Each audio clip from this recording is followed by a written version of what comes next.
दुनिया के सबसे अमीर व्यक्ति एलन मस्क की इलेक्ट्रॉनिक कार कंपनी टेस्ला ने भारत में अपने पहले शोरूम की शुरुआत कर दी है। ये शोरूम मुंबई के बांद्रा कुर्ला कॉम्प्लेक्स में 15 जुलाई को खोला गया। उद्घाटन समारोह में महाराष्ट्र के मुख्यमंत्री देवेंद्र फडणवीस विशेष रूप से शामिल हुए। शोरूम को एक्सपीरियंस सेंटर के रूप में डिजाइन किया गया है, जहां ग्राहक टेस्ला की टेक्नोलॉजी और फीचर्स को करीब से देख और समझ सकेंगे।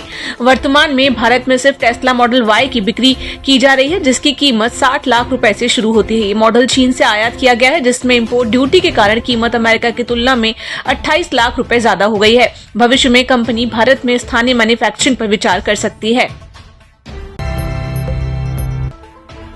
टेस्ला ने भारत में अपनी पहली इलेक्ट्रिक एसयूवी मॉडल वाई के 2 वेरिएंट लॉन्च किया है। Long range all wheel drive और long range real wheel drive variant की एक शोरूम कीमत 60 लाख रुपए रखी गई है, जबकि RWD वेरिएंट की कीमत 68 लाख रुपए है। कंपनी का दावा है कि कार एक बार फुल चार्ज होने पर लगभग 500 किलोमीटर और 622 किलोमीटर तक की रेंज दे सकती है। सुरक्षा के लिहाज से कार में 8 एयरबैग और level 2 advance driver assistant system जैसे फीचर्स दिए गए हैं।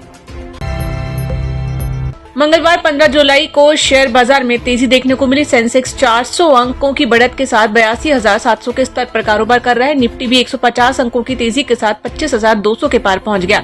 सेंसेक्स के 30 में से 24 शेयर हरे निशान में हैं, जिनमें सन फार्मा, टाटा मोटर्स और BEL प्रमुख हैं। दूसरी ओर HCL टेक और जोमेटो के शेयरों में 2.7% तक की गिरावट देखी गई है।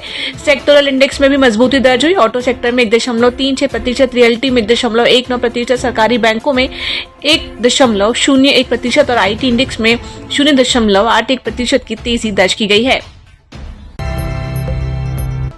देश में बढ़ती स्वास्थ्य समस्याओं को देखते हुए स्वास्थ्य मंत्रालय ने बड़ा फैसला लिया है। अब केंद्र सरकार के सभी विभागों, मंत्रालयों और स्वायत्त संस्थानों की कैंटीन में बिकने वाले खाने पीने के सामान पर तेल और शक्कर की मात्रा की जानकारी देना अनिवार्य होगा। यानी समोसे, जलेबी, वड़ा पाव जैसे लोकप्रिय स्नैक्स के साथ ये लिखा जाएगा कि उनमें कितनी कैलोरी, तेल और शक्कर है। हालांकि इन खाद्य पदार्थों की बिक्री पर कोई पाबंदी नहीं होगी। सरकार का उद्देश्य लोगों को स्वास्थ्य के प्रति जागरूक करना है। IT सेक्टर की दिग्गज कंपनी HCL टेक ने अप्रैल-जून तिमाही के नतीजे जारी किए। इस तिमाही में कंपनी को 3,843 करोड़ रुपए का शुद्ध लाभ हुआ, जो पिछले वर्ष की तुलना में 10% कम है।